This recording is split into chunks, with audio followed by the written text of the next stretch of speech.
Galing sa bahayan, loto namin, ito na, oh. Ito na, dito kami sa bahay ni Lola namin, nanay ng amo ko. Ito na ang midwife sa among mama ko, siyang midwife sa Bagdonis. Yan, oh.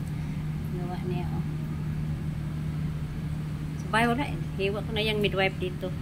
Magaling niya magsal. Salpukan. Wala pa namang isa saltik. Embot lang. Anong oras punta din saltik na yan? Hindi pa pumunta isang saltik.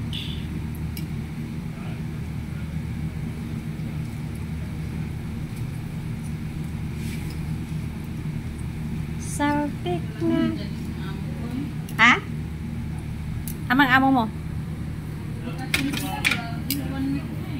Saan punta? Ay, baka sa ano yun, sa Iraq. Ate Rose, totoo ba yung yung grabe?